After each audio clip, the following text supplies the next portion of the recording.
and getting to work where someone lives is such an honor. Like, you are with them for their life. Like, you get to see it all. So it's really fun. Like, they watch us grow through the years, but we watch them as well. Welcome to My Story, Our Mission. Join us as we explore the stories of Immanuel employees, their career paths, passions, and moments that define Immanuel's mission.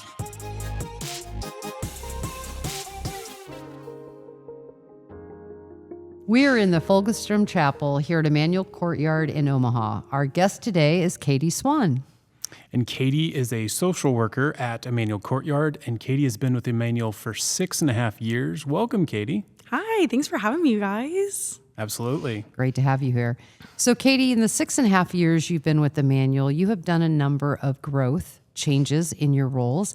Tell us a little bit about that. It's been a journey. So I started when I was 18 as a server at Pacific Springs.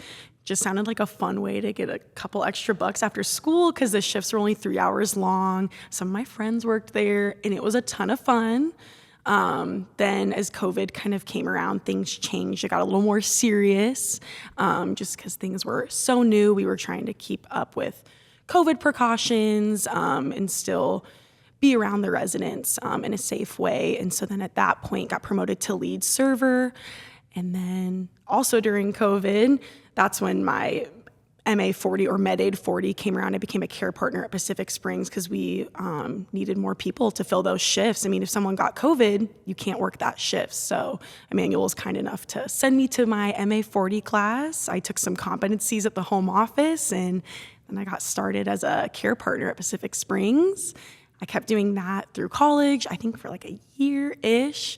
And then my old chef actually at Pacific Springs had called me and said he saw an opening for a social work role at Immanuel Courtyard, which he told me kind of in the area that it was in. And he said, "Aren't you going to school for social work?" I said, "I am." And he said, "When do you graduate?" I said, "I have a semester left." He said, "I think you should apply just to check it out." And here we are. That's wonderful. Yeah. So you went from culinary, being a server, into healthcare. Do you feel like that experience changed the direction of your career?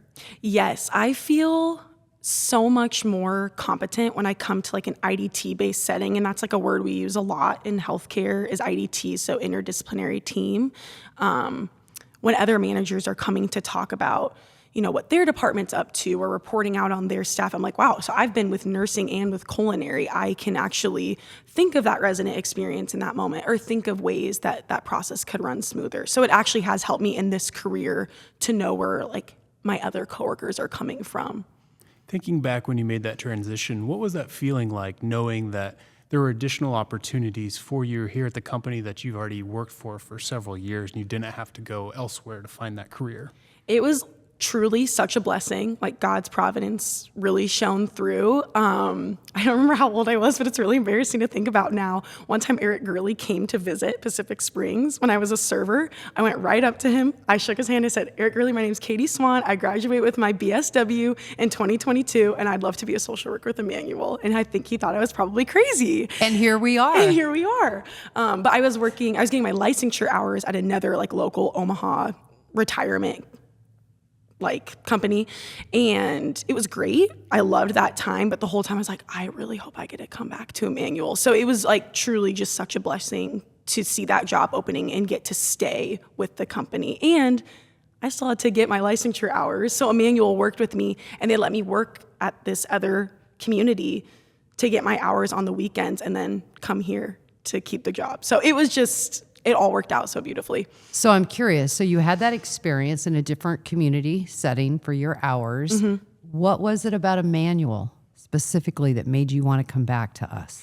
Yeah, I mean, the not-for-profit, you just feel the difference. Like I was like, okay, people are just saying that because they work for Immanuel. They don't know anything else. And then I went to a for-profit and I was like, okay, this is like so different. Not to say they didn't love their residents and do right by them, because they do.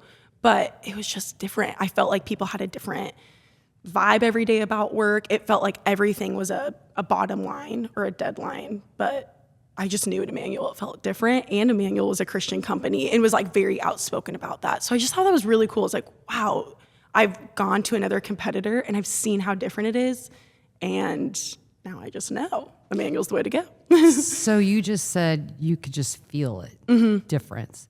Hard to describe that, but try to. What do you mean by, what's that feeling in words? Think, and maybe it was, I don't know, burnout's the word that comes to my head. Like I felt like the team I would encounter at this other community would burn out quicker, and they just had more of a heaviness maybe about them every day coming into work. And here I just felt like there was more of a lightness. Probably just because I think we all support each other. I feel like our community to community, we all support each other. In Immanuel Home Office, we get so much support. So I just think people feel so much lighter, and they feel like they have this team, and we're all in it together to serve the resident. And it doesn't feel like you're alone trying to do that. It's a great segue. You're a very passionate person. What do you enjoy most about your role here at Immanuel? I think the thing I enjoy most is just like honoring someone's dignity at any age. Just because you're an older adult doesn't mean like you aren't worth someone's time, their energy, their joy, all of those things. So it's just really a blessing every day to come in and be like, oh my goodness, how was your visit with your granddaughter? You went to that wedding this weekend. How was it?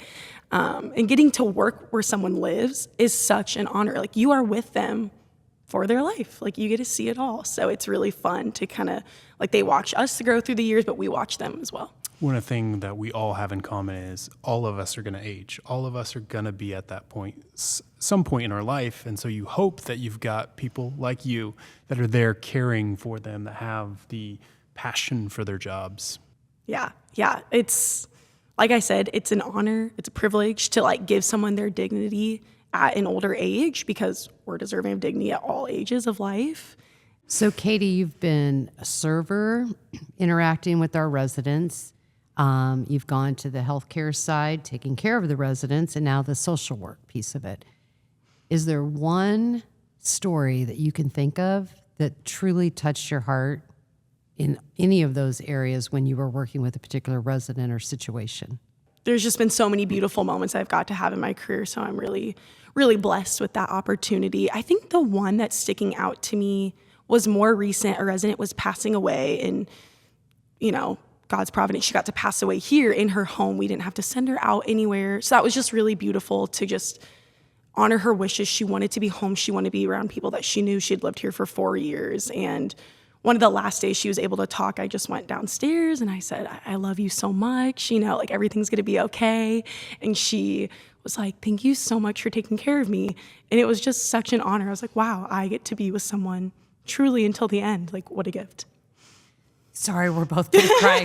Jameon, okay. It's your turn. Yeah, I can pick up here. I think that's a key thing as far as people don't realize residents here are like your grandparents. Yeah. You really get to be with people in special times. And again, as I mentioned earlier, of just that importance of knowing we're all going to be old at some point. Yeah. We're all going to be aging. We want people that are there to care for us, that really care about that and are passionate about that. Yeah. I think that's the beautiful difference about Immanuel. It's not just, hey, you're a number, you're my occupancy, I'm trying to get you in the door. It's like, you have this amazing life and you still have it. Let's live it together. Like, what can we do to make your life still be meaningful and fulfilling right up until the end? Because why shouldn't it be that way? Absolutely. Thinking about the last 6.5 years that you've been here, what are some things that stand out to you? You know, what have you enjoyed most about a specific role, community, or is there a resident that really stands out in the memories that you've made here? Again, so much stands out. Like, there's been so many good times. I think a fun side blessing of working for Immanuel is at Pacific Springs, I made so many friends. Like, they are still my friends to this day. And like, what a gift to have a work family that has followed you through life. So that has been something that I've just really treasured. So many residents that stand out too. There was one resident at Pacific Springs who had actually wrote my parents a letter saying, I just really love Katie. Also, I have a single grandson, if that would work out. So Now, Katie, I know you're getting married in a couple months. Is that their grandson, or did you not go that route? it is not their grandson. Okay, I do just not know checking. who their grandson is. But yeah, I was just like, wow, how amazing that these residents are like, no, like, I love you so much. We get to have this friendship that we can be kind of silly like that. It's not just like transactional, like, oh, you give me my meal. Oh, that's all you are. No, it's like, I get to share in your joys of life and I get to share in theirs. That must have made your parents so proud. I think they were a little alarmed at first when they saw the letter. They're like, who was that from? And I was like, that is my resident's name. What is going on? But yeah, they were happy. They're happy to know, like, I could show up at work every day and, people care about you. It should be a two-way street. Staff should care, residents should care too, and they definitely do. Absolutely. Is there anything looking back when you started here that you wish you would have known then that might have been different for you when you started Immanuel? Like I said, when I started as a server, I was like, this is going to be an awesome shift to get a little extra money after school. I just didn't know how much it would like impact my heart to serve older adults. It's just really so incredible. Like you don't get another opportunity to speak to an older generation about the things they've been through, the things they know. And really, like, you get to give someone, like I've been saying this whole time, their dignity in those last couple of years of their life, but also you might be the last ears that hear this story. So that's pretty amazing. Like when residents like just want to talk or chit chat, I'm like, what do you have to say? Like, what are you going to say? So their stories are full of wisdom. Yes. If we would just listen more, right? Right. Yes. Right. Got 2 ears and 1 mouth. Yes. Yeah. Yes.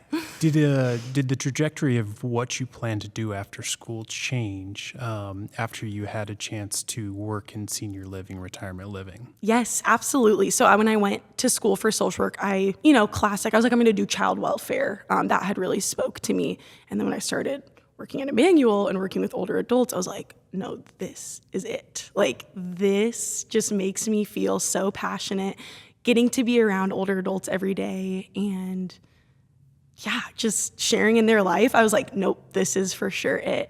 I don't want anything else. I want to be with someone in the midst. I want to be in their home. Like, this is where I want to be. So that part-time server while you were in high school, right?